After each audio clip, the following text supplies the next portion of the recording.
자, 그 다음에 이제 미국의 트럼프가 하니까 트럼프가 등장한 배경하고 그 다음에 트럼프가 갖는 리스크를 잠깐 얘기를 했다면은 자, 그 다음에 이제 우리가 우리 사회로 이제 우리 사회 이 윤석열 정권이 왜 등장하게 됐는가요? 저는 경제를 이해하는 것은 사회를 이해하는 거하고 똑같다고 보는데요. 우리 사회에 굉장히 야만화가 진행되어 오고 극우화가 진행되고 그러는데요. 이건 왜 그러냐면은 경제 생태계 붕괴의 산물입니다. 경제 생태계 붕괴의 산물이에요. 이거를 근본적인 문제를 좀 볼게요. 그리고 지금 굉장히 야만 사회, 위험 사회로 이제 우리가 위험 사회를 살고 있는데 왜 그러냐면 미래가 안 보이잖아요. 미래가 안 보인다는 것은 비유를 하자면요. 우리가 눈을 가리고 칠흑같이 어두운 밤에 달빛도 없는 칠흑같이 어두운 밤에 눈을 가리고 내가 어디로 끌려갔는데 어디 숲속에다가 깊은 숲속에다가 딱 이렇게 던져놓고서는 눈을 풀어줬어요. 눈을 가린 거를. 그럼 어떤 느낌이겠습니까? 내가 지금 어디에 서 있는지를 내 좌표점을 파악하기 힘들잖아요. 그때의 불안감. 지금 이런 상황 시대로 우리는 살고 있는 거죠. 그런 점에서 굉장히 위험사회죠. 위험사회예요. 우리는 뭐냐면은 앞날에 대해서 적어도 그러니까 우리가 예측 가능할 때 예측 가능해야지만이 예? 우리는 그러니까 우리가 적어도 미래에 대해서 우리가 대비를 할 수 있잖아요. 근데 지금은 우리가 굉장히 예측이 굉장히 힘든 어려운 이게 왜 그러냐면요. 사회는 기본적으로 생태계입니다. 생태계예요. 생태계의 균형이 파괴된 결과인 겁니다. 이걸 여러분들한테 저는 잘 이해를 해달라고 좀 부탁드리고 싶어요. 사회는 하나의 생태계입니다. 생태계라는 것을 우리가 어떻게 정의합니까? 사전적인 정의는 우리가 생태계 안에는 우리가 생명체들이 있죠. 그걸 우리가 되게 유기체들이라고 하죠. 유기체들이요. 동물이든 식물이든 간에 생명체들이 있잖아요. 생물체들이요. 네? 있죠? 우리가 사람들도 있고 동물들도 있고 이렇게 있잖아요. 그 다음에 뭐냐면은 무생물 환경이 있죠. 무기체라고 우리가 무기체라고 되게 얘기하는 유기체 반대말로 무기체라고 얘기하는 이게 바로 뭡니까요? 우리는 어떤 기온 속에서 토양 그리고 물 이런 것들이 반드시 필요하잖아요. 생물적이지 않은 주변의 무생물 환경이요. 무생물 환경.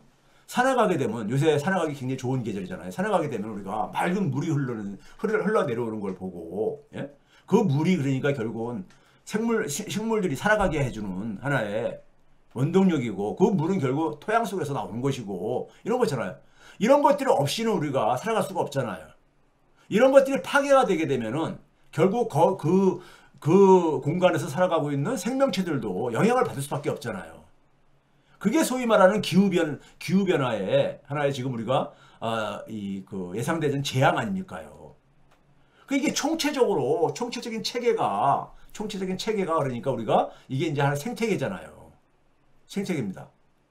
우리가 앞에서도 얘기했지만은 스페인 홍수 우리가 127명의 목숨을 앗아갔는데 이게 그랬다는 거 아닙니까? 4시간 동안에 내린 비가 1년 동안에 내릴 비를 그러니까 쏟아 부었다는 거 아닙니까요?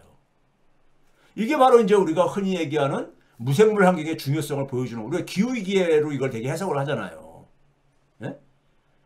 그러니까 우리가 이런 생태계의 균형이 우리가 무너지게 되게 되면은 그 속에 살아가고 있는 생명체들도 굉장히 위험에 직면할 수밖에 없는 거잖아요. 그러니까 우리가 유기체라는 건 뭡니까? 사람이라는 것도 모든 그러니까 우리가 머리, 몸통, 팔, 다리였대. 모든 부분들이 그러니까 상호 다 연결되어져 있잖아. 영향을 미치고 있잖아요. 저기 손톱이라든가 발가락도 발가락이 우리가 소위 말해서 우리의 이 얼굴 부분하고 무관한 게 아니잖아요. 다 서로 긴밀하게 연결되어 있잖아요. 통일체잖아요. 하나의 통일체. 하나의 생명체조차도 하나의 생명체도 통일체잖아요. 서로가 연결되어 있고 상호 그러니까 우리가 작용하고 있는 의존하고 있는 그렇죠? 상호 의존하고 있는 우리가 평상시에는 그러니까 우리가 이 다리라든가 팔이 그러니까 우리가 젊었을 때는 중요성을 잘 모르죠.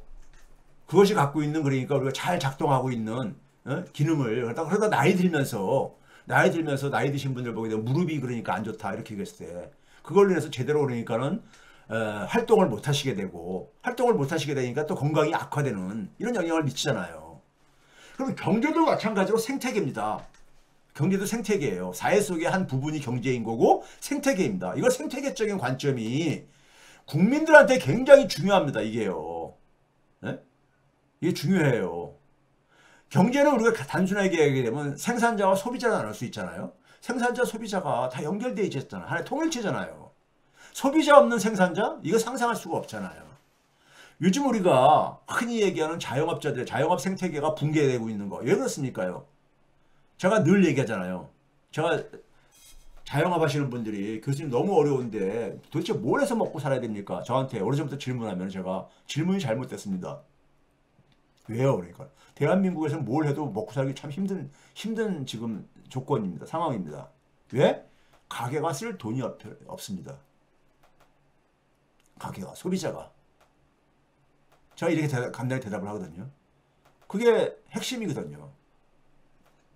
그 다음에 기업은 기본적으로 소비자에게 물건을 만들어가지고 팔아가지고 이윤을 추구하지만은, 예? 기업이 그러니까 사실은 자신이 고용하고 있는 노동자들에게 대해서 임금을 가능한 한 적게 주려고 하죠. 근데 그 노동자들이 바로 소비자 역할을 하는 거잖아요. 그러니까 모두가 다 맞물려 있잖아요. 맞물려 있잖아요. 소위 말해서 상극의 관계이기도 하면서도 제가 지난번에 그 얘기했잖아요. 상극과 상생. 상극의 이 대상들이 서로 그러니까는 반대되는 대상들이 공존할 수 있는, 공존을 만들어내 가지고 어떤 변화를 만들어낼 때 그게 이제 그러니까 소위 상생이잖아요. 네? 그게 상생이잖아요. 그럴 때 그 생태계는 건강하게 돌아가는 겁니다. 그러니까 상극의 대상들이 서로 상극적인 관계에 있는 대상들이 서로 균형을 이룰 때 생태계는 굉장히 건강성을 유지합니다. 건강성을 유지해요. 그러면 경제의 생태계에서 무기적인 환경, 소위 무생물 환경은 뭐겠습니까? 제도 같은 것들이죠. 제도의 대표적인 게 시장, 민주주의 이런 거잖아요. 제가 시장과 민주주의의 균형을 얼마나 강조를 했습니까? 시장과 민주주의의 강조를요. 이 상호 그러니까 그 균형을 얼마나 강조를 했냐고요. 이게 그러니까는 경제가 그러니까 생태계가 균형이 파괴가 돼버리면요. 파괴가 돼버리면 여러분들은 이거를 그러니까는 많은 사람들이 가볍게 생각을 해요. 경제학자들도 젊은 경제학자들은 이런 거를 그러니까 평생 공부하고 나서 나중에 느낄 수 있는 그 정도의 이제 이 내용들인 겁니다. 이런 거에 별로 관심을 안 가져요. 그럼 우리가 이런 위험사회가 오늘날 위험사회는 어떻게 우리가 출범했는가를 봤을 때요. 이겁니다. 우리가 한 시대, 자본주의 시대가 열리면서 우리가 경제활동은 대부분 어디 했습니까? 도시에서 했었죠. 도시라는 것은 바로 뭡니까요? 과거에는 그러니까 이 소위 말해서 경제활동이 산업화가 되기 전에는 농촌에서 농업을 중심으로 우리가 경제활동하다가 도시에서 우리가 소위 말해서 공업을 중심으로 해가지고 이 경제활동을 했고 경제 생태계도 그래서 바로 이 제조업 중심으로 경제 생태계가 만들어졌잖아요. 그게 한 200년을 그렇게 이게 지속됐던 거죠. 제조업 중심의 사회경제 생태계가 만들어진 거죠. 그렇죠? 도시에서 그러니까 우리가 소위 말해서 생태계가 구성되잖아요. 도시 중심으로요. 예? 그런데 우리가 탈공업화라는 거 뭐랬었어요? 제조업이 더 이상 일자리를 그러니까는 자본주의에서 가장 중요한 것은 대부분 사람들한테 일자리잖아요. 일자리를 그러니까는 공급하는 역량이 줄어들면서 이건 기술 진보도 있고 여러 가지 이유가 이제 맞물려서 작동하지만은 제조업의 일자리가 줄어드는 현상을 탈산업화라고 우리가 흔히 얘기를 하는데 탈공업화에 충격이 일어나죠. 충격이 일어나요. 이 충격이 일어나면서 그러면 우리가 과거에 농촌 중심의 생태계에서 도시로 갈 때 농촌은 어떻게 돼? 그 이행기라는 게 있죠. 한 300년 정도의 이행기요. 예? 그러니까 농촌에서 사람과 돈이 그러니까 빠져나간단 말이에요. 어디로요? 도시로 빠져나간 게. 우리나라 같은 경우는 1960년대 농촌에서 그러니까 인구가 도시로 그러니까 이동이 생기잖아요. 그때 우리는 도시에서 소위 말해서 제조업이 준비가 돼 있었기 때문에 그걸 흡수할 수 있었지만은 처음으로 그러니까 산업화를 하는 나라들은 그걸 개척을 해야 되는 거잖아요. 개척이요. 예? 싹은 트는데 굉장히 빠르게 진행이 안 될 게 아닙니까? 그래서 그게 한 300년이라는 시간이 이행기가 진행됐던 겁니다. 영국에서는요. 예? 처음 개척하는 나라니까요. 산업화를. 예? 그러면 이 상황 속에서 우리가 흔히 말해 제조업 중심의 사회경제 생태계에서 우리가 이룩한 게 뭐냐면요. 중산층 꿈의 실현이 그러니까는 중산층의 꿈이 실현되는 사회가 만들어집니다. 1955년부터 60년대 말까지를 우리가 서구 사회는 황금 시대라고 얘기를 합니다. 골든 에이지요. 이 시기에 주로 1960년대를 우리가 주로 얘기하지만은 이 시기에 현대 복지사회도 그러니까는 복지사회도 그 틀을 만들게 되고 소위 말해서 자본주의가 민주주의가 그러니까는 균형을 이루게 되고 자본과 노동의 타협이 이루어지게 되고 예? 그래서 소위 말해서 많은 사람들이 노동자들이 중산층의 꿈을 그러니까 실현했던 이런 시기입니다. 골든에이지 황금시대라고 그러죠. 서구 역사 속에서 황금시대는 두 개가 있습니다. 그리스 로마 문명 시대를 그러니까 우리가 황금시대라고 얘기를 하고 소위 말해서 로마 시대 그러니까 뭡니까요? 그 유명한 황제들 시대 있잖아요. 예? 그거가 두 개의 시대를 얘기할 때 60년대를 그러니까 우리가 서구 사회 그러니까 황금기라고 얘기를 합니다. 근데 이게 이제 그러니까 이 생태계가 그러니까 균열이 되면서 이게 무너집니다. 그러니까 제조업에서 그러니까는 일자리가 줄어들면서 어떻게 됩니까? 제조업에서 줄어든 일자리들이 어디로 가야 되겠습니까? 뭐 산업적으로 얘기한다면 서비스라든가 아니면 그러니까는 1차 산업으로 가야 되잖아요. 일자리를. 이게 흔히 말하는 소득의 양극화입니다. 제조업이라는 것은 더군다나 뭐냐면은 제조업은 산업의 특성이 뭐냐면은 소위 말해서 산업의 특성이 뭐냐면 생산성을 결정하는 요인이 숙련도입니다. 숙련도라는 건 뭡니까? 쉽게 얘기하면요. 짬밥 우리가 그러니까 남자들 군대에서 사용하지만 소위 말해서 오래 그러니까 오래 활동할수록 생산성이 높아지는. 그래서 우리가 신입사원보다는 대리보다는 과장보다는 차장, 부장이니까 월급이 높아지는 것은 왜 그렇습니까요? 생산성이 높기 때문인 겁니다. 그 생산성이 높은 것은 뭐겠어요? 시간이 지남에 따라서 숙련도가 더 올라가진다 이거죠. 제가 흔히 학생들한테 요즘 학생들은 이거를 이해하기 힘들거든요. 왜? 제조업이라는 산업에 대해서 별로 관심이 없기 때문에. 학생들한테 과거부터 얘기할 때 어떻게 설명하냐면요. 자, 우리가 여러분들이 고등학교 다닐 때는 그런 시절이 있는 모르겠지만은 우리가 고등학교 다닐 때는 소위 말해서 인문계라는 게 있었고, 우리가 대학을 가기 위해서 하는 이제 인문계라는 게 있었고, 그 다음에는 이제 뭐냐면은 실업계 고등학교가 있었다. 실업계 고등학교는 말 그대로 그러니까는 고등학교 졸업하고 취업을 하려고 하는, 예? 이게 이제 그러니까 실업계였었다. 실업계는 커다랗게 공고하고 상고로 나뉘어 있었다. 공업고등학교하고 상업고등학교. 그러니까 공업고등학교를 이제 우리가 공업고등학교를 간다고 했을 때 공업고등학교 가지고 되게 졸업을 하게 되면 거기 보게 되면은 대학교 공대에 있는 많은 그런 분야들이 있다. 전기, 예? 뭐 기계. 그러면 고등학교 졸업하고 되게 따는 게 기능사 자격증. 2급 기능사 자격증을 뗐다.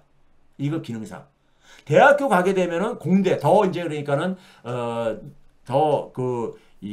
상위 지식을 습득하면서 거기서 그러니까는 따는 자격증은 기술사 1급 자격증이다. 그럼 예를 들어서 전기 분야를 얘기한다면 전기 기능사 자격증 2급 자격증을 가지고 있는, 예? 그리고 고등학교 졸업하고 기능사 2급 자격증을 따가지고 현장에 투입돼가지고 한 20살 때부터 투입돼가지고 한 10년 20년 일한 사람, 예? 현장에서 일을 한 전기 기능사하고 대학교 그러니까는 예를 들어서 전기과를 나와가지고 1급 기술사 자격증을 땄다고 가정합시다. 그래서 이 기술사하고 초짜 그러니까 4에 바로 나온 하고 누가 더 그러니까는 숙련도가 높을 것 같느냐? 네? 누가 더 높을 것 같느냐? 그걸 쉽게 그러니까는 판단을 하죠. 10년, 20년 지난 그러니까 현장에서 많은 그러니까는 그 경험을 쌓은 기능사가 급수는 낮아도 2급으로 1급보다 낮아도 더 그러니까 숙련도가 높기 때문에 이런 얘기를 하잖아요. 그런 것처럼 이건 숙련 중심의 산업입니다. 그렇기 때문에 대개 뭐냐면은 연공서열제가 작동했고 그 다음에 뭐냐면은 어떻게 됐습니까요? 장기 고용이 보장됐죠. 장기 고용이요. 장기 고용이. 한 직장 들어가가지고 30년씩 이렇게 그러니까 근무하는 게 가능했었죠. 가능했었죠. 과거에는 한 30년 근무하게 되면 거의 이제 60살. 소위 말해서 우리 사회 문화로 한다면 환갑이 돌아오게 되고 60살 정도 되게 되면 대개 자녀들도 되게 결혼시키고 되게 이제 그러니까 은퇴를 편하게 할 수 있는 그러한 이제 시대였다 이겁니다. 그러니까 고용 안정성이 그러니까 이게 보장됐었어요. 고용 안정성이. 참 꿈 같은 얘기죠. 요즘 세대들한테는요. 근데 제조업이 약화되면서 숙련 중심의 이 고용 안정성은 더 이상 작동하지 않죠. 네? 그렇죠? 그래서 일자리가 굉장히 단기화되면서 그래서 일자리가 굉장히 불안정해지죠. 고용의 안정성이 굉장히 약화되어지죠. 그러면 제조업에서는 일자리가 줄어들고, 그러니까 제조업에서 소위 말해서 밀어내기도 했고, 그다음에 제조업에서 탈출을 하기도 하고, 예? 제조업에서 흡수를 못하는 인력들이 어디로 가야 될 게 아닙니까? 예? 그게 어디로 갑니까요? 새로운 산업이 만들어져 있으면은, 그러니까 과거 그러니까 우리가 역사 속에서 봤던 것처럼 농촌에서 도시가 딱 만들어져 있다면은 또 그걸로 가면 되는데 이게 안 만들어진 상태 속에서 어떻게 되겠습니까? 상당히 혼란이 올 수밖에 없죠. 그 상황 속에서 되게 역할을 하는 게 바로 뭐냐면요. 금융의 역할입니다. 금융은 사실 그러니까는 실질적인 가치를 창출하는 데가 아니잖아요. 보조해주는 역할이잖아요. 지원해주는 역할이잖아요. 예? 근데 금융이 그러니까는 이런 보조적인 역할이 아니라 오히려 그러니까 주인 역할로서 역전이 되어집니다. 예? 역전이 되어지죠. 소위 그걸 가지고 우리가 영어로 표현한다면 tail is wagging the dog라고 해서 꼬리가 몸통을 흔든다. 이런 말을 우리가 흔히 하잖아요. 꼬리가 몸통을 흔든다 이런 얘기 하잖아요. 금융시대가 이제 전개되집니다. 서비스 속에서 특히 금융 서비스의 역할이 그러니까요. 금융으로 그러니까는 돈과 사람들이 그러니까 금융으로 그러니까 돈이 특히 이제 금융으로 가죠. 예?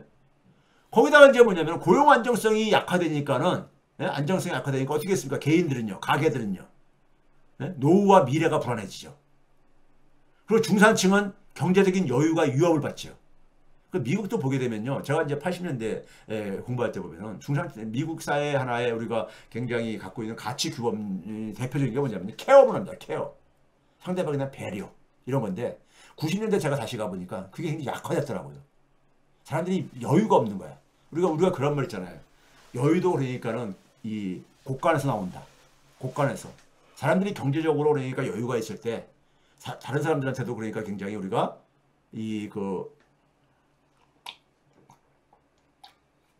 베풀고 친절을 베풀고 이런 마음의 여유가 생긴다 이거죠. 그렇죠? 자, 이렇게 경제적 여유가 위협을 받아요. 그래서 이런 상황 속에서 대개 사회가 이제 그러니까는 후퇴를 하게 되는데 어떻게 합니까요? 금융이 중심이 되어지면서 모든 것은 그러니까 돈으로 계산을 합니다. 그 돈이라는 것은 굉장히 잔인해요. 돈이라는 것은 계속해서 뭐냐면 돈의 그 덩치를 불려줘야 돼요. 수익을 계속해서 불려줘야 되는 겁니다. 불려주지 않으면요. 과감하게 그러니까는 것은 제거해버립니다. 네? 없애버려요. 금융이라는 것은요. 그러니까 어떻게 하겠습니까? 자기들한테 세금을 많이 뜯어가거나 정부가 뜯어가는 걸 굉장히 싫어합니다. 혐오해요. 혐오하죠. 그러니까 정부가 그러니까 정부의 역할에 대해서 굉장히 정부 역할은 굉장히 부정적으로 이제 평가를 하죠. 경제학자들이 그러니까 여기에 그러니까는 지원 역할을 하죠. 경제 전문가들이요. 그러니까 정부 지출이 굉장히 부정적이라고 이미지화 시키니까 어떻게 되겠습니까? 세금도 그만큼 적게 걷어라 이거죠. 감세. 우리가 흔히 말하는 신자유주의가 바로 이제 이렇게 탄생하게 되는 거죠. 소위 말해서 제가 늘 얘기하듯이 사람들의 소득과 금융은 그러니까는 시장으로부터 그러니까 우리가 발생하는 소득과 금융도 있지만은 사회소득과 사회금융도 있다 그랬잖아요. 이게 축소가 되는 겁니다. 축소가 되다 보니까는 축소가 되는 상황 속에서 결국 정부가 그러니까는 실종돼 버리는 거잖아요. 정부의 역할이 줄어드는 거예요. 그러면 어떻게 되는 거예요? 오늘날 우리가 살고 있는 시대를 정부가 없는 시대에 살고 있다 그러잖아요. 예? 그리고 우리가 각자 도생의 시대 뭐 이런 얘기를 우리가 하고 그러잖아요. 미국에도 이런 말이 있습니다. Every man for himself. 예? 모든 사람이 스스로 그러니까는. 이게 그러니까 미국식 각자 도생의 표현이죠. Every man for himself. 예? 사회가 파편화되는 거죠. 각자가 그러니까는 자기 그러니까는 예? 그리고 아까 얘기했듯이 민주당 같은 경우가 굉장히 그러니까는 실력 부족으로 예? 그러니까 서구 사회 속에서 민주주의 가치를 지향하는 정치 집단들이 무능함을 보여주니까는 계속해서 과거 시대의 정책을 가지고 계속 끼워 맞추려다 보니까 그게 이제 생명이 다했는데 과거 시대의 정책은 산업화 시대 때 만들어진 거란 말이에요. 근데 산업의 제조업의 비중이 줄어들었으니까 당연히 그 정책도 작동이 안 되죠. 새로운 정책을 만들어야 되는데 계속해서 옛날 걸 끄집어내가지고 하다 보니까 작동이 잘 안 될 게 아닙니까? 그러니까 정치 집단이 실망감을 주죠. 실망감을 주니까는 이 민주주의, 소위 진보적인 정치 집단의 정치에 대한 일반 국민들은 굉장히 소위 말해서 혐오감을 갖게 되죠. 그러니까 정부 지출 축소가 굉장히 어떤 하나의 그 공감대를 형성을 하게 되죠. 정부 지출 줄이게 되면 감세라고 할 때 되게 부유층 중심의 감세지만은 서민들도 자기도 조금 감세하게 되면은 뭐 나도 세금의 감세를 혜택을 조금 받으니까는 불만들을 안 가져요. 근데 문제는 뭐냐면 돌아서 정부 역할이 축소되면서 피해를 보는 거는 생각을 안 하죠. 굉장히 직자적인 동물로 변하는 거죠. 나한테 지금 당장 피해를 안 주면은 그러니까 부자한테 더 많이 혜택을 받은 이거 별로 I don't care 이렇게 돼버린 거죠. 네? 이렇게. 그러면서 어떻게 됩니까? 각자 도생의 시대에서는 어떻게 됩니까요? 자기가 자기 스스로 그러니까는 고용이 불안정하고 노후가 불안한 상황 속에서는 자기가 스스로 자기의 미래를 그러니까는 만들어야 되잖아요. 그게 바로 뭡니까? 투자 시대를 열게 되는 거죠. 앞에서 얘기한 것처럼 과거에는 저축의 시대였었는데, 예? 저축의 시대였는데 열심히 일을 해가지고 어느 소득을 가지고 소비를 하고 일부를 남겨가 저축을 해가지고 그걸로 이 집도 사고 이렇게 자동차도 사고 그랬었는데 이제 바로 뭡니까요? 그게 안 돼. 그게 이제 무너진 거예요. 무너지니까 어떻게 됩니까? 우리가 그걸 가지고 영어로 머니 워킹 이코노미의 등장이라고 얘기합니다. 돈이 일을 하는 경제. 돈이. 그러니까 뭐냐면 우리가 흔히 말해서 펀드 자본주의 시대라든가 아니면 연금 자본주의 시대라든가 뭐 이런 식의 얘기하는 것이 바로 돈을 불려주는 개인들은 바로 이걸 개인들이나 기업들 차원 속에서는 재테크가 굉장히 중요해지죠. 재테크가요. 기업들 같은 경우는 이때부터 80년대부터 그래가지고요. 80년대부터 유학 갔던 사람들은요. 대개가 뭐였냐. 파이낸스 전공이 굉장히 많이 했었습니다. 파이낸스. 모두가 다 파이낸스 하겠다고. 네? 이렇게 했었어요. 기업들에서도 과거에는요. 기획부서하고 영업부서, 생산직하고 영업이 중심으로 됐었는데 거기에 뭐가 하냐면 재무가 굉장히 중요한 역할을 등장합니다. 기업에서도 그러니까요. 재무의 역할이요. 그래서 소득보다 자산이 굉장히 우위를 갖는 이런 시대로 변하게 되죠. 그러면서 뭐냐면 세금을 혐오하게 되고 복지와 연대는 약화가 되어지고 이게 심해지면서 정원은 이 사회를 재테크 중독 사회라고 얘기합니다. 모두가 재테크에 그러니까 열을 내는 거죠. 모두가. 왜? 소득을 가지고는 미래가 보장이 안 되니까요. 네? 소득이라는 건 뭡니까? 땀 흘려 일을 하고 노동을 가지고 만드는 결과물이잖아요. 이거 가지고는 미래가 안 보이니까. 네? 재테크요. 재테크 중독 사회로 이제 진행이 되어집니다.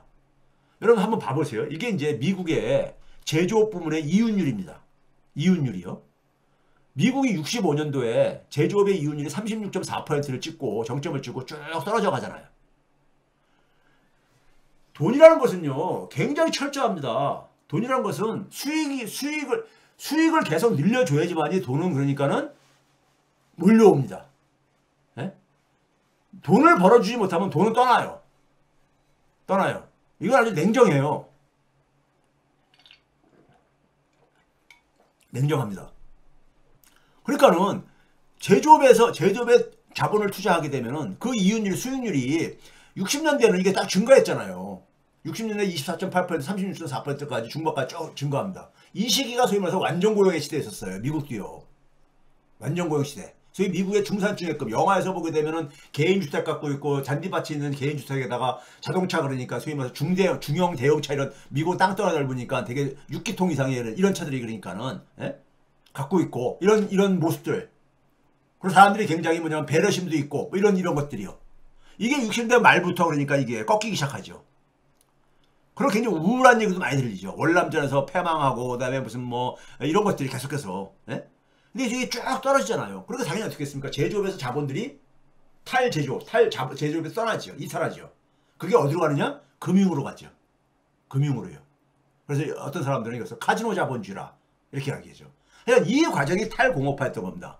이러한 생태계의 변화가, 경제 생태계의 변화가 사회 생태계의 변화도 마찬가지로 진행이 되었던 거예요. 여기에 소위 말해서 민주주의 가치를 소중하게 여기는 민주주의 진영이, 민주 진영이 제대로 대응을 못한 거예요. 제대로 대응을 못하면서 저소득층들이 계속해서 저소득층들이 타격을 보는 것에 대해서 정치적인 효능감을 못 준 거예요. 못 주니까는. 못 주면서 거기서 한 걸음 더 나가서 뭐냐면 같이 감세를 경쟁적으로 같이 참여를 해요. 같이. 한번 봐보세요. 미국에, 자, 사회소득을 강화하려면요. 정부한테 어느 정도 의존을 하는 저소득층 같은 경우는 정부의 역할이 그러니까 일정하게 그러니까 보장이 돼야 되는 거잖아요. 정부의 역할은 기본적으로 뭡니까? 경제적으로. 세금에서 가능한 거잖아요. 가장 단순한 것이요. 세금에서요. 예? 그런데 미국에 그러니까 우리가 이 세금을 봐보세요. 소득세율하고 법인세만 저렇게 그러는데 미국의 소득세율이 1950년 초에 최고 92%까지 올라갔었습니다. 그리고 이게 1970년대 말까지 1980년 초까지 레이건이 그러니까 감시하기 전까지 70%였었어요. 최고 소득세율이요. 우리나라 지금 현재 45% 있는 거예요. 예? 이게 그다음에 레이건이 들어서 가지고 소위 말해서 시니어 푸시까지 28%까지 줄입니다. 그러니까 상위층들이 엄청 혜택을 본 거예요. 이게 소위 말해서 레이거노믹스의 핵심 아닙니까? 부유층들이 엄청 혜택을 본 거예요. 근데 클린턴이 집권하고 나서 어느 정도 끌어올렸느냐? 39.6%까지 끌어올린 거예요. 근데 이게 한 40% 되는 거잖아요, 이게요. 예? 근데 소위 말해서 레이건 집권 전인 70%에 비하면 택도 없는 거잖아요. 30%포인트나 떨어진 거잖아요. 그럼 이 상황 속에서 하위 50%한테 정부가 지원을 해주는 게 그만큼 재원이 부족할 게 아닙니까? 사회의 격차는 계속해서 우리가 자본주의 상황 속에서는 돈을 벌어주는 상황 속에서는 부자가 유리한 게임을 한다 했잖아요. 그 격차를 축소하는 것이 바로 정부의 역할인 거잖아요. 그게 바로 정치의 역할이고 바로 그게 민주주의의 역할이잖아요. 그 격차를 축소시키려고 하는 재원은 결국은 세금에서 나오는 거잖아요. 이 재원 확보에 실패를 한 거지요. 실패를 하니까 자연히 어떻게 됐습니까? 민주당에 대해서 효능감을 못 느낄 게 아닙니까? 네? 오바마 때 다시 이제 이게 그러니까는 주니어 부시가 조금 더 낮추지요. 35%로요. 낮췄다가 다시 그러니까는 오바마 때 클린턴 정도 때를 다시 회복을 한 거죠. 그러니까 미국 민주당이 보여준 한계, 이게 바로 뭐냐면은 이게 바로 미국 민주당은 공화당에 대해서 그러니까 굉장히 공화당이 위험하다고 생각하는, 공화당은 너무 부자편만 된다고 생각하는 미국의 소위 말해서 서민들이 민주당에 표를 줘가지고 정권을 만들어주게 되면은 다시 또 실망해가지고 등을 돌리게 된 배경인 겁니다. 배경인 거예요. 미국 민주당이 그러니까 이러한 반복적인 그러니까 우리가 실망은 바로 저소득층의 정치적인 효능감을 못 준 거예요. 이번에 그러니까 우리가 트럼프 미국 대통령 선거 직전에 뉴욕타임스의 칼럼이 저는 핵심을 찔렀다고 보는데, 민주당이 왜 이렇게 힘든 선거를 치르고 있느냐? 예? 트럼프의 정체를 알 만큼 다 알았는데도 불구하고 왜 사람들이 여전히 많은 트럼프를 지지를 하냐 이거예요. 왜 민주당이 이렇게 힘든 게임을 하고 앉아있냐 이거예요. 거기에 핵심적인 이유를 뭐라고 하는지 아세요? 민주당의 정체성이 그러니까는 약화된 결과. 민주당이 민주당답지 못하다 이거예요. 그러니까 민주당 지지층들이 떠나는. 네? 이것이 그러니까는 트럼프의 승리가 아니라 민주당의 패배의 결과인 거죠. 클린턴, 오바마, 바이든 정권에서 이 법인세율도 봐보세요. 법인세율도 1960년대까지 50%를 되게 넘었었습니다. 50%를요. 법인세율이요. 지금 21%죠. 21%인데 레이건 때 이게 그러니까 그 레이건이 집권전에 46%에 있던 것을 34%까지 내립니다. 부시 때까지 해가지고 레이건 부시가 34%가 낮춰요. 기업들 그러니까 막 감세를 해준 거예요. 예? 그러다가 이것을 그러니까는 클린턴이 찔끔 올려요. 35%로. 찔끔 올려. 1% 정도. 예? 찔끔 올린다고요. 이게 결국은 뭐냐면은 저기 오바마 때까지 그대로 지속되어져요. 오바마 때까지 35%가. 그러다가 트럼프가 이거를 21%까지 딱 꺾어버렸잖아요. 21%까지. 예? 예?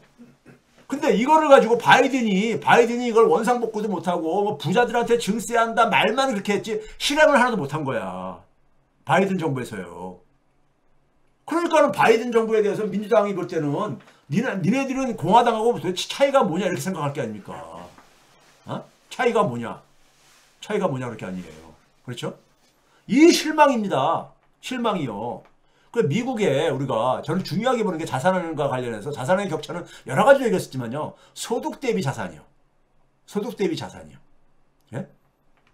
소득이 그러니까는 소득과 자산의 격차가 크다는 얘기는 결국 뭐겠습니까? 소득도 계속 일반적으로 증가를 하는데 자산의 증가가 또 더 빠르게 돼버리면은 재테크 시대가 더 그러니까 이게 심해진다는 얘기잖아요. 예? 이게 미국의 소득 대비 자산의 격차 추인데 이것도 한번 봐보세요. 1970년대까지는 굉장히 안정적인 수치를 이룹니다. 그 얘기는 뭡니까? 그런 상황 속에서 어떻게 됩니까? 사람들은 소득을 땀 흘려 일하는 노동의 결과로서 그러니까는 자산도 축적하고 이렇게 할 게 아닙니까? 근데 레이건 때부터 이게 올라가기 시작해가지고 문제는 뭐냐면은 이게 오바마 때 쫙 올라가잖아요. 오바마 때. 예? 오바마 때. 금융위기로 약간 줄어들었다가 오바마 이제 그러니까 재선 때부터 쫙 올라가잖아요. 그러니까 이게 민주당 정권에서 그러니까는 이 그 자산의 소위 재테크 중독이 더 심해지는 거예요. 대한민국은 이거 미국보다 더 심합니다. 미국 수치 제가 먼저 보여드린 거지만은 미국의 이건 자산 격차는 여러 가지로 측정할 수 있기 때문에 이건 개인별 소득 가지고 한 거고 앞에 거는 이제 국가 경제 전체로 한 거고요. 여러분들 한국하고 한번 볼래요? 한국은요. 이게 소득 대비 자산의 격차가 크면 클수록 뭡니까요? 예? 자산이라는 것은요. 세수성을 갖고 있는 겁니다. 자산이라는 것은 누적되는 개념이잖아요. 누적이요. 예? 작년의 자산하고 올해의 자산하고 10년 후의 자산 되게 부자들은 계속 증가하잖아요. 자산은 누적되는 거죠. 자산은요. 우리 집 자산 하게 되면은 이걸 자산은 누적되는 거예요. 소득이라는 것은 매달 벌어가지고 지출을 하니까는 예? 이건 누적되는 게 아니잖아요. 예? 그래서 우리가 자산 격차가 커지면서 세습사회가 된다는 걸 의미합니다. 세습사회가요. 우리나라 자료가 1995년부터 있기 때문에 1995년도에 이미 그러니까 미국을 앞서버립니다. 소득 대비 자산이요. 미국은 소득 대비 자산이 3.8배였었어요. 1995년에. 3.8배. 근데 우리나라는 5.5배였었습니다. 그 당시에 이미요. 이게 2022년도에까지 미국은 6배로 우리가 증가를 했습니다. 3.8배에서 6배로. 근데 한국은 5.5배에서요. 9.34배 정도까지 증가를 합니다. 한국이 더 빠르게 증가를 하죠. 이 격차가 더 커지죠. 격차가 커지잖아요. 제가 그래서 간 게 미국이 거의 그러니까 30년간 219%포인트가 증가하는 동안에 한국은 384%포인트가 증가한 거예요. 예? 증가한 거예요. 특히 뭐냐면 우리나라는 부동산 자산 중심이잖아요. 미국은요, 부동산 자산이 전체 자산을 차지하는 비중이 30%도 안 돼요. 30%도 안 됩니다. 우리는 대부분이 부동산 자산에 돼 있잖아요. 특히 가계일수록이요. 네? 가계일수록. 금융위기 이후에 미국은 양적 완화라서 돈을 엄청 퍼붓더라잖아요. 그런데 우리나라는 양적 완화 안 했어도요. 금융위기 이후에 자산 격차가 더 커집니다. 더 빨라져요. 미국보다. 미국의 거의 3배 정도로 빨라집니다. 3배 정도로요. 대한민국 끔찍한 사회입니다. 끔찍한 사회예요. 세계 최고 수준이에요. 이 자산 격차는요. 대한민국은요. 뒤에서 제가 이 문제를 보여드릴게요. 자, 그러면 이제 우리가 이 경제 생태계가 사회 생태계와 경제 생태계가 균열이 되어지면서 민주주의 가치를 지지하는 사람들, 소위 민주진영, 진보진영들이 어떻게 대응했는가? 그리고 왜 우경화, 야만화의 길로 갔는가를 우리가 이해를 해야 돼요. 우리 사회에 시사하는 바가 굉장히 크거든요. 그러니까 사회경제 생태계가 변화를 하는데 여기에 변화를 하게 되면은 우리가 과거 농업시대 때 우리가 사용했던 정책이라든가 제도가 도시에서 우리가 생활하는 삶과 도시 중심에서 그러니까 경제 생활하는 거하고 똑같은 그러니까 우리가 제도와 법이 작동하지 않을 게 아닙니까? 그러니까 우리가 농업사회는 우리 역사 속에서는 조선사회 때까지잖아요. 조선사회 때 갖고 있었던 우리가 법과 제도, 교육 뭐 이런 것들이, 금융 이런 것들이 산업화 시대 때 이게 이 제도를 가지고 운영하지 못하잖아요. 그런데 사회경제 생태계는 제조업 중심에서 이렇게 변화했는데 우리 이 진보진영, 민주진영들은 여전히 뭐냐면은 제조업 시대 때 만들어진 생태계에서 운영하던, 예? 그걸 갖다가 계속 거기서 끼워 맞춘 거예요. 그러니까 어떻게 되겠습니까? 작동이 안 되죠. 작동이 안 되니까는 유권자들이 실망을 하죠. 정권이 실패를 해요. 네? 그러면서 그 틈에서 누가 나옵니까? 특권층을 대변하는 권위주의를 선호하는 이런 정치 세력이 등장을 하게 되고 이 정치 세력들은 되게 어떻게 합니까? 철저하게 자기 이익 추구를 하죠. 부자 감사 대표적인 게. 근데 이걸 따라하기를 하는 거예요. 따라하기를. 민주진영과 진보진영들 따라하기. 왜? 그거 안 하면 집권을 못하니까. 그게 소위 말하는 제3의 길이니 뭐 이런 식으로 포장을 했던 거예요. 네? 그러다 보니 어떻게 합니까? 격차 축소나 미래가 불안하고 이런 거에 따라서 이런 사람들은 결국은 어떻게 됩니까? 정부에 의존을 할 수밖에 없는데 여기에 말하는 재원이 축소가 될 게 아닙니까? 재원이 축소되면서 이 사람들은 지원을 해줘야 되잖아요. 그러다 보니 어떻게 됩니까? 정부의 채무가 증가하지. 빚내서 하게 되지. 이 정부 채무를 증가를 이 부자들은 굉장히 싫어하죠. 왜 싫어합니까? 왜 싫어해요? 저거 어차피 세금을 나중에 다 메꿔야 되는데 세금은 자기들이 많이 내니까. 이거 가지고 엄청 공세하잖아요. 우리나라도 그렇고. 그렇죠?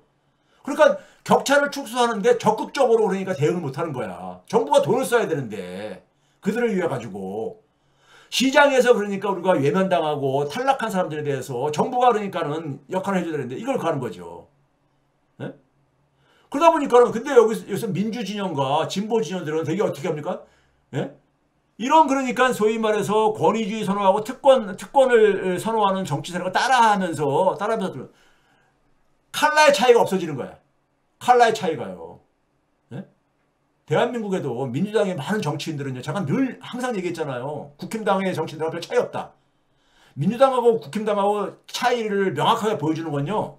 소위 뭡니까? 한반도 문제 정도에서 차이가 보이죠. 경제 문제에서는 거의 차이가 안 보여요. 지금까지. 예? 예? 지금까지. 그래서 모피아가 김대중 정권에서 이 본격적으로 성장을 하기 시작하고, 예? 노무현 정권을 성장하고, 거의 이제 문재인 정부에서는 꽃을 피우고 이랬다고 제가 얘기를 하지 않습니까? 차별성이 축소되니까 이건 바로 뭡니까? 정체성이 없어지는 거죠. 민주당의 정체성이요. 예? 그러니까는 사회경제적인 격차가 축소되긴커녕 오히려 확대가 되죠. 확대가 되지. 확대되는데 어떻게 저소득층이 하위 50% 서민들이 어떻게 민주당에다가 표를 줄 수 있어요? 어떻게 해리스한테 표를 줄 수 있냐고요? 예? 해리스 된다고 해가지고 내 생활이 바뀔 것 같지가 않거든. 예? 이런 것에 대한 이런 것에 대한 반성이 없는 거야. 그리고 계속 따라하게 하는 거예요. 정치 효능성을 못 느끼는 거죠. 민주정권에 대해서, 진보정권에 대해서. 그리고 정부가 그러니까 정도 차이지만 정부가 없어진 상황 속에서 개인들은 어떻게 합니까? 각자 자기 삶을 그러니까 그게 바로 뭐예요? 재테크죠. 예? 이 재테크를 하는 사람들한테는 뭐 됩니까? 세금을 뜯어가는 거 굉장히 혐오하죠. 싫어하죠. 세금 뜯어가는 거. 예? 세금 뜯어가는 거 싫어하잖아요. 이 분위기, 이 속에서 같이 그러니까 또 따라하게 하는 거예요. 예? 그래서 격차는 확대되죠. 왜? 감세를 하게 되면은 부유층들이 가만히 보니까요. 저는 재테크 중독 사회가 나라마다 정도 차이가 있을 뿐이지 보편적인 현상인데 우리 사회는 특히 심하다 이거예요. 전 세계에서 가장 심한 나라예요. 우리나라가요. 재테크 중독이요. 이 재테크 중독 사회는 사실상 좀비 사회를 만듭니다. 좀비 사회. 제가 오늘 그걸 보여드리려고 하는 거예요. 대중의 재테크 중독은요, 사회와 경제 활력을 약화시킵니다. 왜 그렇습니까요? 아까 보여줬던 대표적인 지표가 뭐예요? 소득 대비 자산. 이게 증가하는 거잖아요. 그럼 사람들은 소득 증가에 사회와 개인은 별로 신경을 안 써요. 땀 흘려서 일해가지고 돈 버는 거 별로 신경 안 써요. 주식 투자하고, 부동산 투자하고, 이런 걸로 돈 버는 게, 더 그러니까는 유용하다고 생각하잖아요. 그러면 이런 소위 재테크에 도움이 되는 경제 정책은 뭡니까요? 중앙은행이 이지머니를 계속 공급하는 거죠. 금리를 낮추고 그러는 거죠. 예? 금리 낮춰가지고 돈을 계속 퍼부어대는 거. 중앙은행 이게 바로 뭡니까? 몰핀을 주입하는 거잖아. 이걸 계속 요구합니다. 계속 요구해요. 예? 투자를 금융 투자하는 사람들은 금리 내려가기를 계속 바라고 있잖아요. 문제는 중앙은행이 돈을 풀었을 때 이 돈을 모두가 균등하게 이용할 수 있는 게 아니었잖아요, 제가요. 네? 어떤 분이 지난번에 제가 강연하고 나니까, 이 방송하고 나니까는 정규직, 비정규직으로 생기는, 아닙니다, 여러분들. 자산의 크기가요, 누가 더 은행의 돈을 많이 이용할 수 있느냐? 뭐가 결정합니까요? 자산의 크기입니다. 자산이 많은 사람이 은행의 돈을 이용하기가 훨씬 더 쉽잖아요. 싸게요. 자산이 없는 사람은 은행 돈 이용하기 힘들어요. 소득이 많은 사람, 소득도 영향을 미치죠. 근데 자산보다도요, 소득보다도 자산이 힘이 더 큽니다. 네? 그러니까 돈을 그러니까는 중앙은행이 펌프질하고 공급하더라도 그 사회 구성원들이 똑같이 접근 가능성이 있는 게 아니잖아요. 네? 금리 낮추면 누가 돈을 혜택을 많이 봅니까? 이자율이 떨어지는 거잖아요. 돈을 많이 빌려 쓴 사람. 많이 빌려 쓴 사람이 그만큼 혜택도 많이 보는 거잖아요. 누가 많이 돈을 빌려 쓴 것 같아? 제가 여러 번 보여드렸잖아. 부동산 자산이 많은 사람일수록 부채가 훨씬 높다고. 부채의 규모가요. 네? 정부는 그걸 가지고 우리나라 가계부채 별 문제 없다고 맨날 떠드는 거 아닙니까? 네? 그러니까 돈의 배분에 있어서 격차를 계속 확대시킵니다. 네? 그렇게 되다 보면은, 그러다 보니까 어떻게 합니까? 돈이라는 것이 그러니까 자산을 증식시키는 쪽으로만 돈이 들어가요. 이게 오늘 제가 보여드릴게요. 통계적으로요. 수치로. 그러니까 사회 경제가 활력이 약화되는 거예요. 소위 말해서 땀을 흘려서 새로운 가치를 만드는데 돈이 안 가요. 이게 결국 뭡니까요? 그러니까 경제가 항상 경제가 안 좋다 그러잖아요. 경제가 좋은 시절이 있었느냐? 지난 우리가 20년 이상 넘게 해볼 때 경제는 좋은 때가 있었냐? 항상 침체, 항상 불황. 이런 얘기를. 그러니까 어떻게 그럴 때마다 항상 뭡니까? 고용이 불안정하죠. 고용이 흔들리잖아요. 그러니까 미래가 불안하죠. 그러니까 또 어떻게 합니까? 재테크에 더 열내죠. 재테크 열광을 부추기는 악순환으로 작용하는 거예요. 이 사회의 모습은 어떤 거냐면요. 이 재테크에 중독된 사회는 마치 먹잇감을 찾아다니는 좀비들 소굴과 흡사한 모습인 겁니다. 좀비들이 계속해서 자기의 먹잇감을 찾아서 돌아다니잖아요. 이런 모습과 뭐가 달라요? 이 속에서 희생양들, 사회경제적 약자들이죠. 사회경제적 약자들을 좀비로 만드는 원인과 싸우지 않고요. 되게 어떻게 합니까? 자신보다 약한 상대들을 찾아서 공격합니다. 정치인들이 또 그걸 활용을 하죠. 되게 어떤 겁니까요? 여성 혐오, 외국인 노동자, 외노자, 이민자, 성소수자. 그러니까 그 사회 구성원 속에서는 제일 약자인 사람들이 자신들을 약자로 만든 것에 대해서 그러니까 싸우려고 하는 게 아니라 자기보다 더 약한 사람을 찾는 거야. 거기다 불이라도 해야 되니까. 정치인들은 또 여기다가 또 이제 펌프질 하고요. 불을 붙이고. 트럼프가 그러니까는 이민자들 이거 하고, 근데 여성에 대해서 여성을 그거 하고 혐오를 부추기고 이런 거 하는 게 성소수자 그거 하고 하는 게 바로 그거예요. 이건 전 세계적으로 되게 극우주의자들의 공통된 현상들이잖아요. 이들을 부추기는 사람들이 되게 극우 파쇼 성향의 정치 집단이죠. 이 속에 이런 사회가 왜 됐느냐? 결국 그 사회 엘리트층들이 그러니까 자신의 역할을 못하고 있는 거예요. 책임을 예면하고 있는 거고, 그러다 보면 권위가 실종되지죠. 별로 저 사람들도 보니까는, 결국 사회는 파국을 향해서 질주를 하는 겁니다. 트럼프 이번에 당선되는 과정 봐보세요. 끝나고 나서도 봐보세요. 지금 나오는 뉴스들 봐보세요. 미국에서도 뭐 4B가 한다며요. 4B. 대한민국에 그러니까 페미니즘에 저거를 해가지고. 그러니까 4B가 뭡니까? 4B가 B가 그러니까 안일 B자인데 그걸 이제 영어로 B로 이제 그래가지고. 예? 사랑도 하지 말자. 연애도 하지 말자. 예? 그 다음에 결혼도 하지 말자. 출산도 하지 말자. 한국의 여성들의 페미니스트를 우리가 도입하고 우리가 그걸 실행하자. 이런 게 미국에서도 미국 여성들 사회 속에서. 예? 그 이게 결국은 뭐냐면요. 이게 사회경제적 약자들이 이들이 원인이 아니거든요. 우리나라에서도 보게 되면 예노자들 가지고 계속해서 그런 사람도 있어. 예노자가 자신들의 일자리를 뺏은 게 아니에요. 예노자가 가는 게 일자리들 그거 그들을 다 추방하고 한다고 했을 때 본인들 일자리가 그렇게 지금의 사회 경제 지위가 낮을 것 같아요? 아니잖아요. 자, 트럼프의 재집권이 한국 사회에 던지는 의미는요. 그렇기 때문에 이겁니다. 민주진영의 정체성이 약화된 거야. 민주진영은 기본적으로 뭡니까요? 정치의 역할, 사회와 경제는 시장과 민주주의 두 가지 축을 가지고 움직인다고 제가 그동안 계속 얘기를 했잖아요. 예? 근데 시장은 기본적으로 돈의 힘이 지배하는 곳이라 했잖아요.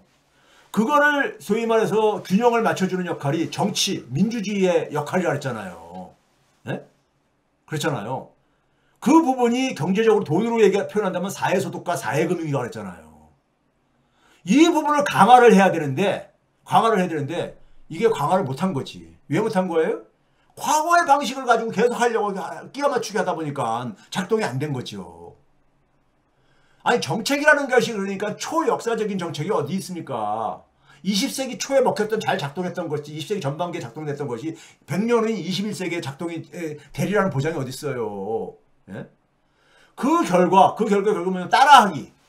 서로가 경쟁적으로 그러니까는. 예? 보수적인 세력들을 따라하기로 하다 보니까는 그게 바로 정치적인 보수와 우경하지요. 예? 그러니까 어떻게 되겠습니까? 소위 민주당을 지지해야 되는 이익을 대변하기 때문에 지지해야 되는 사람들이 등을 돌리지요. 네? 이탈하는 거잖아요. 그게 바로 미국 민주당 정권이 재창출을 실패한 근본 원인인 거야 이게요. 이걸 뉴욕타임스가 정확하게 짚어낸 거고요. 그렇다면은 미국 민주당이 다시 부활하려면 이 문제를 정면으로 부딪히고 해결하지 않으면요. 민주진영은 희망이 없는 거예요. 갈수록 사회는 더 우경화되고 극우화되고 이렇게 될 수밖에 없습니다. 야만화될 수밖에 없죠. 네? 야만화될 수 없잖아요. 여기다가 보면 모든 사회가 정도 차이겠지만 고령화가 될 게 아닙니까? 고령화는 기본적으로 나이가 많은 층들이 기본적으로 보수적이잖아요. 근데 격차 확대, 한국 같은 경우는 이게 최고 속도로 가고 있잖아요. 고령화 격차 확대 이게. 한국은 일반 선진국과와 다른 게 또 뭡니까요? 분단 국가. 분단 이전에 식민지 경험이 있다 보니까 친일 국가로 진행되는 거예요. 친일 국가로. 근데 한국의 남은 시간은 이제 윤석열 정권이 심판받게 되면 민주당 정권이 등장할 겁니다.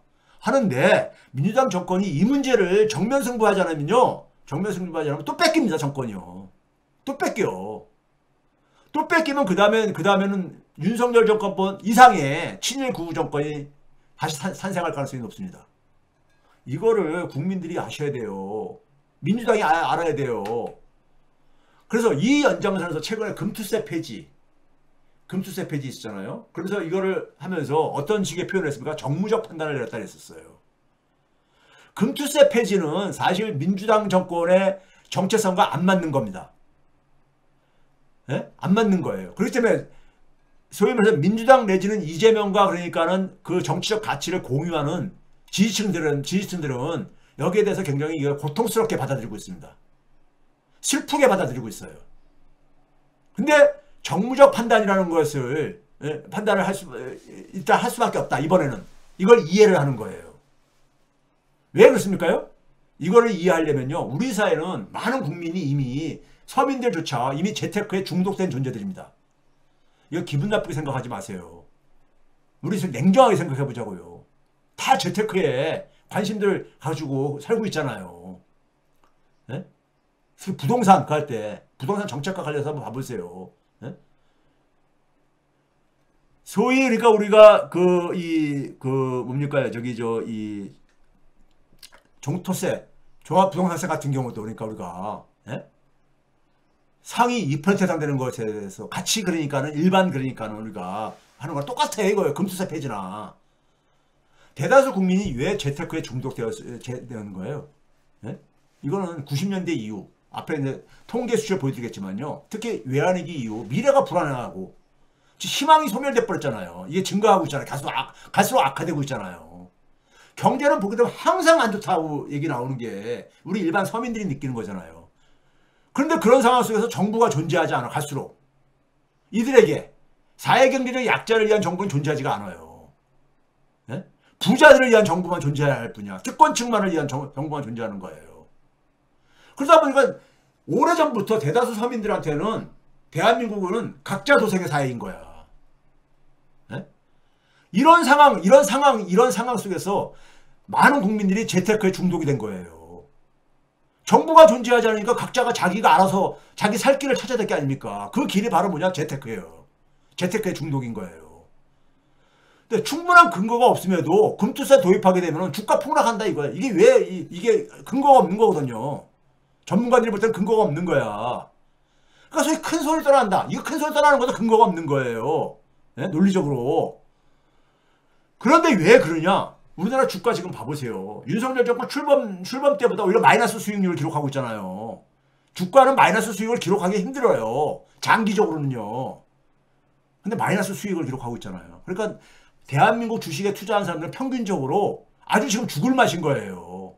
죽을 맛인 거야. 어디 분풀이 대상이 필요하지.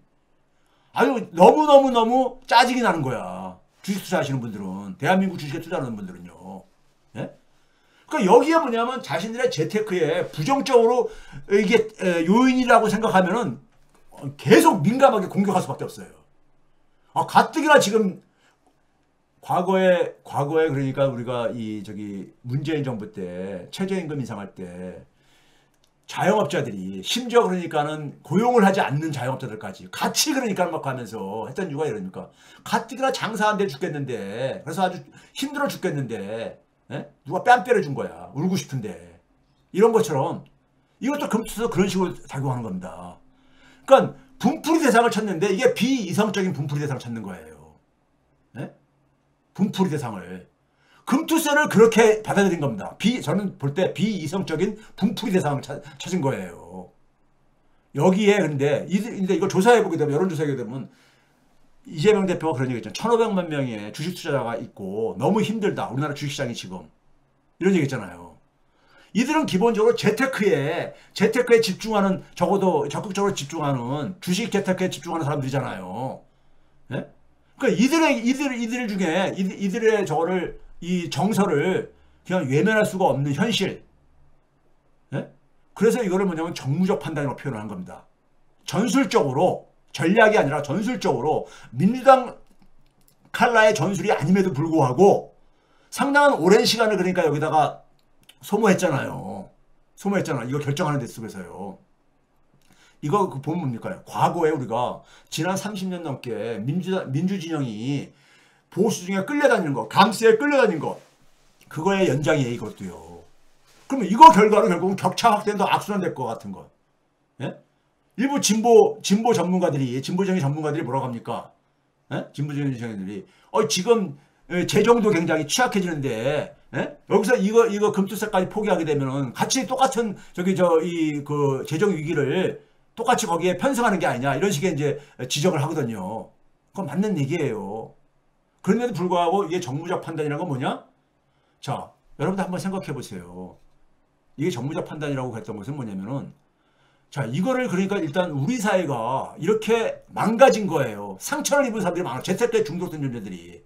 이들을 외면하고 이 국민들을 외면하고 정치를 할 수 없는 거잖아요. 그들이 그러니까 잘못된 선택을 하든 뭘 하든 간에 이들의 정서를요. 예? 정치라는 것은요. 옳은 길을 그러니까 제시해 주는 거잖아요. 옳은 길을 제시해 주는 건데 여기서 저는 뭐냐면은 금투세 폐지는 전략적인 문제는 아니었었다. 전술적인 문제였었다. 쉽게 얘기해서 정치라는 것이 뭡니까? 옳은 길을 간다는 것에서 그 옳은 길의 기준은 뭡니까? 국민들의 생명과 재산을 지켜주고 우리 사회에 그러니까는 적어도 발전을 위해서 우리 사회의 그러니까 희망을 위해 가지고 도움이 되는 것들을 우리가 커다랗게 그러니까 우리 사회가 그러니까 우리가 앞을 향해서 갈 수 있는데 전진을 할 수 있는 데 속에서의 그런 것을 수행하는 존재들이잖아요. 그 목표죠, 목표요. 전략이라는 것은 우리가 계획이잖아요. 계획 속에서 우리가 계획을 가지는 목표이잖아요. 목표. 대한민국에서 그러니까 예를 들어 목표라고 한다면 과거 1950년대에 진보당이라는 정당이 있었습니다. 죽산 조봉암 선생이 했었던 당시에 1950년대는요. 그 이승만 정권이 북진 통일을 얘기했잖아요. 빨갱이 때려잡기. 예를 들면 이 한국전쟁 전에는 사회주의가 뭔지 알아서가 아니라 우리 사회 속에서 굉장히 평등인식이 강하다 보니까는 이 소위 말해서 사회주의에 대한 지지자가 90%가 넘었었어요. 국민들 중에서. 근데 한국전쟁 치르고 나가지고 이 국민들이 정반대로 바뀌거든요. 90%가 그러니까는 사회주의 반대로요. 그런 상황 속에서 이 이승만 정권은 북진 통일을 얘기를 했단 말이에요. 지금 윤석열이 하는 거랑 똑같은 얘기죠. 근데 그 상황 속에서 뭐냐면은 북진 통일이라는 건 결국 전쟁을 통해서 전쟁을 3년 동안 했는데 해결이 안 됐어. 많은 희생자를 내고요. 다시는 전쟁은 그러니까 막아야 되는 거잖아요. 그래서 평화통일을 얘기를 하죠. 평화통일은 그 당시 상황 속에서 굉장히 그러니까 용기가 있는 결단이었던 거예요. 그럼에도 왜 그것이 그러니까는 이 민주진영과 진보진영 속에서는 굉장히 중요한 정치적인 아젠다일 수밖에 없었습니까? 국민들의 생명, 나라의 그러니까 존립을 그러니까는 이걸 북진 통일에다가 던져놓을 수가 없는 거잖아요. 그래서 굉장히 그러니까는 많은 그러니까 소위 말해서 무찌르자 공산당 때려잡자 빨갱이 이 정서 속에서 정치적으로 그러니까 이 리스크가 있음에도 불구하고 용기를 냈던 거 아닙니까? 이건 바로 뭡니까요? 이 당시의 평화통일이라는 것은 전략의 과제인 겁니다. 전략. 그렇기 때문에 이거는 인기가 없어도 이것은 선택을 하고 추진을 해야 되는 거였었어요. 근데 지금 금투세는 그 정도의 그러니까는 그 정도의 전략적인 과제는 아니라 이거죠. 왜? 지금 만약에 금투세를 만약에 시행을 안 한다고 해가지고 대한민국이 뭐 망하냐? 그러니까 종토세를 그러니까는 문재인 정권 속에서도 그러니까는 완화시키고 막 그랬잖아요. 우리가 20년도 그러니까 저기 서울시 그러니까 우리가 보궐선거 끝나고 나서 당시에 그러니까는 누굽니까 홍남기가 그러니까는 때가 왔다 해가지고 바로 이 후퇴시키고 그러잖아요. 민주당 국회의원들도 같이 거기에 편승을 하고요. 근데 대다수 국민들 뭐라고 합니까? 별로 관심 안 갖잖아요. 내가 무슨 나는 종토세하고 관계가 없고 나한테 피해를 안 주면은 관심 안 갖잖아요. 이번에도 봐보세요. 금투세 폐지했는데 여론은 어떻게 됐습니까? 별로 대부분 국민들 관심을 안 갖잖아요. 그 얘기는 결국 뭐냐면 금투세는 그렇게 우리 사회에 그러니까 이게 무슨 뭐 운명을 결정하는 그런 정도의 과제는 아닌 거예요. 이게 민주당의 그러니까 정체성과 맞물리는 그러니까 정책 아젠다인 건 사실이지만은 소위 전술적인 과제인 건 사실이지만은 전략적인 과제는 아니라 이겁니다. 그리고 현실이 뭐냐면은 많은 사람들이 이미 그러니까는 주식 투자에 중독되어 있는 이런 상황 속에서 갖고 있는 이 정서를 외면할 수 없다 보니까 정무적 판단이라고 표현을 쓴 거를 저는 그게 이해를 합니다. 이해를 하는데 문제는 뭐냐면 민주당이 여기서 끝나면 안 됐죠. 여기서 끝나는 게 이게 바로 그거예요. 최근에 이제 보니까는 일부 진보진영과 민주진영에서 아마 저를 굉장히 또 공격할 겁니다. 제가 이런 얘기 이제 방송하고 나면은 연명을 요청하는 게 이제 돌더라고요. 다시 폐지시키자. 폐지 입장을 철회를 촉구하는 이거 이제 공동성명을요. 그러니까 지식인이나 전문가들은 이런 얘기 할 수 있어. 또 하기도 해야 돼요. 하기도 해야 되는데 이거를 지금 그러니까 다시 철회? 이거는 제가 볼 때 이거를 다시 그러니까는 철회하라. 이건 제가 볼 때 아닙니다. 이거 어떻게 처리합니까, 지금요? 처음부터 그럴 거면 아예 그러니까는 이 폐지를 결정을 안 내렸죠. 자, 그러면은 여기서 민주당이 해야 될 건 뭐냐면요. 왜 이렇게 고통스러운 결정을 하게 됐느냐? 금투세를 시행을 해야 되는데도 불구하고, 하기로 했으니까는 민주당 정권에서 이 국힘당도 같이 그래가지고 합의해가지고 했으니까 이걸 해야 되는 거예요. 해야 되는 건데 왜 이거를 그러니까는 폐지로 이렇게 했느냐는 아까 얘기했잖아요. 이게 그러니까는 지난 30년 동안에 대한민국이 재테크에 중독되도록 방치가 된 거야. 방치. 누가 방치를 했느냐? 여기에 민주당 정권들의 책임 있는 거예요. 방치한 거야. 즉 대다수 국민이 재테크에 중독돼서 살아가도록 이렇게 만든 것에 방치한 것에 대해서는 자기 반성이 굉장히 전제가 돼야 되는 겁니다. 그리고 이것이 그러니까는 결과적으로는 뭐냐면 고통스러운 정무적 판단으로 이게 귀결된 거잖아요. 이런 고통스러운 선택을 안 하려면은 이 재테크에 중독된 사회를 그러니까 수술을 해야 되는 거예요. 이거 차기 민주당 정권에서 이거 못하면은요 계속 이런 악순환이 되풀이됩니다. 악순환이 되풀이되죠. 그래서 민주당 지지층들이 그러니까는 굉장히 실망하고 마음속으로는 굉장히 아파하는 이런 결론을 내리는 것이 반복될 수밖에 없어요. 네? 그러니까 이걸 가려면 지난 15년간 그러니까 소위 말해서 김대중, 노무현, 문재인 정권 15년 동안에 이렇게 대한민국의 재테크 중독자 사회가 돼서 방치한 민주당 정권의 업보의 결과인 거야 이게요. 업보의 결과 지금 이재명 민주당에서 그러니까 이것을 일단은 폐지하고 다시 추진하자 이렇게 하면서 정무적 판단을 내릴 수밖에 없는 저는 배경이라고 생각합니다. 네? 근데 여기에 그러니까 진보정의 학자랑 전문가들이 그러니까는 철회하라. 그건 원론적으로 맞는 얘기죠. 원론적으로 맞는 얘기인데 근데 문제는 뭐냐면 1,500만의 주식 투자가들이 거의 맹목적적으로 어떤 분이 이런 식의 표현을 했더라고. 무슨 귀신에 쓰인 것 같다. 우리나라 국민들이. 귀신에 그러니까는. 예? 그러니까 이게 그러니까 아무 이성과 논리적인 그러니까 주장이 아니라 이거죠. 그러니까요. 예? 그 얘기 저도 동의합니다. 동의하는데 사회가 귀신에 쓰인 게 아니라 그만큼 대한민국 국민들이 여유가 없는 거예요. 자산 재테크를 하지 않으면 안 되도록 그렇게 지금 내버려진 거예요.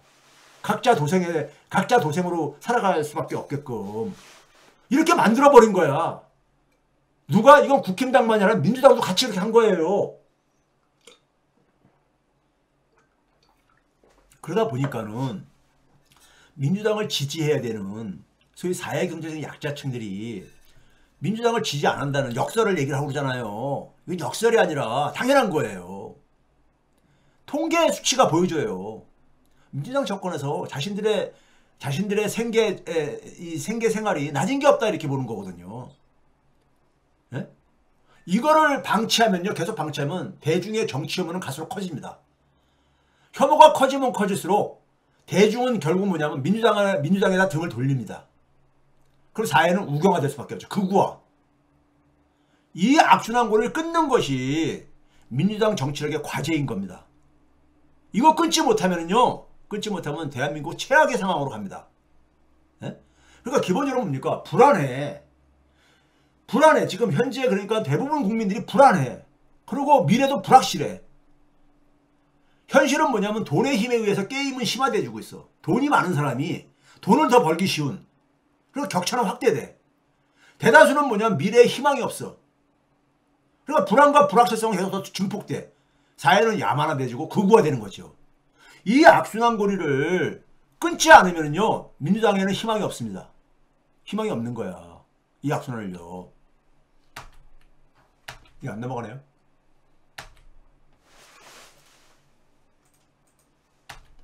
자, 이 시대 정치인에게 제가 진짜 필요한 게 뭐냐면요, 공감 능력입니다. 정치는 뭐라 했었어요? 시장에서 외면받은 돈의 힘에 의해 게임에서 소외된 사람들에 대한 이해하는 마음입니다. 그게 정치가 할 역할이잖아요. 민주주의가 바로 그래서 우리가 도입한 거 아닙니까? 서민들의 아픔을 이해하고 정말 저들이 행복해지게 해주기 위해 노력하는 모습. 저는 드라마 있잖아요. 나의 아저씨. 거기서 나온 대사가. 근데 이번에 이렇게 한강 작가의 노벨상의 원천은 바로 공감 능력이거든요. 그러니까 모든 인간이라면은 동양이든 서양이든 시공간을 떠나서 살아가는 인간이라면은 다 같이 그러니까는 공감할 수 있는 그런 거를 다루면은요. 그게 소위 말해서 그런 걸 하게 되면 세계 다 통하잖아요. 세계 통하잖아. 그렇죠? 그러니까 우리가 소위 말해서 기생충이라든가 이런 것에서 그게 바로 이제 세계인들이 그걸 보고서 공감할 수 있어야 되는 거야. 그러려면 뭐냐면 모든 사람들이 그러니까 같이 느낄 수 있는 거야 되거든요. 이게 공감 능력이죠. 나의 아저씨에서 저는 그 대사에서 소위 말해서 기업의 그러니까 소위 정규직 정규직 직원을 상징하는 그러니까 박동훈이라는 당시에 그러니까는 이성균 씨가 부장인가 뭐 역할로 그려놨잖아요.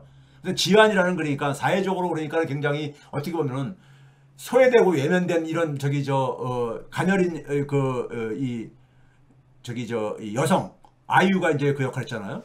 참 두 분이 이 이성균 씨에게 하니까 참 진짜 그 이성균 배우에 대한 되게 아픔이 올라오는데 이 양자가 관계 맺기가 나의 아저씨에서 이 흐름이잖아요.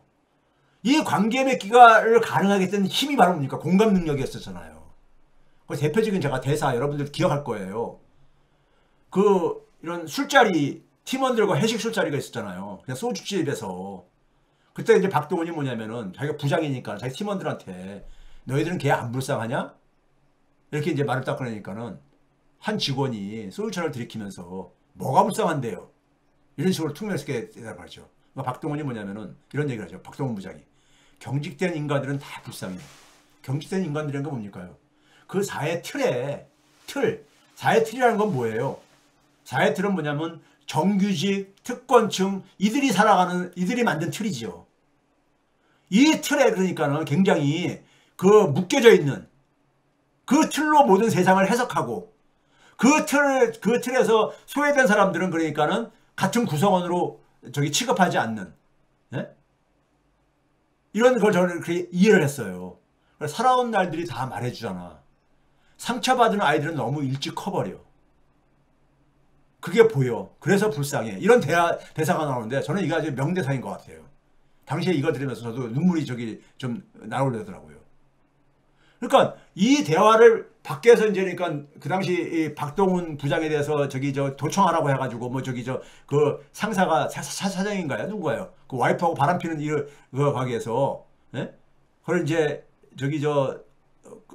돈으로 이제 그러니까는 제안을 해가지고 도청을 하는 게 가잖아요. 이 지환이. 예?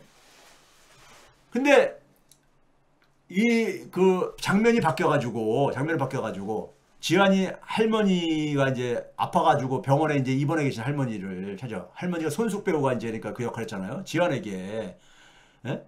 이런 얘기, 할머니하고는 되게 이제 수화로 대화를 하니까 할머니가 이제 말을 수화로 이제 가니까는. 예?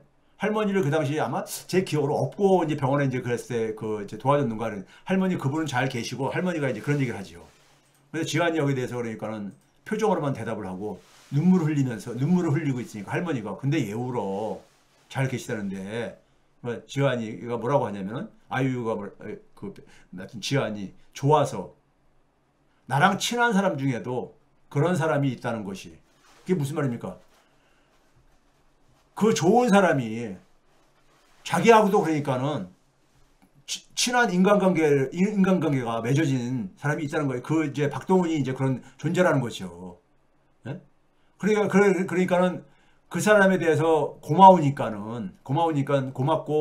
좋은 감정을 가지니까는 사실 말해서 이 관계 맺기가 된 거 아닙니까요? 정치인들한테 필요로 하는 것은 우리 사회에 많은 그러니까 지금 고통스러워하는 사람들, 힘들어하는 사람들에 대한 이런 공감 능력입니다. 이 지환이의 모습이 우리 사회에 지금 숱한 서민들이 힘들게 살아가는 모습인 거예요. 정치인은 바로 뭐냐면은 이 박동훈 부장의 그런 시선과 그런 마음이 필요한 것이죠.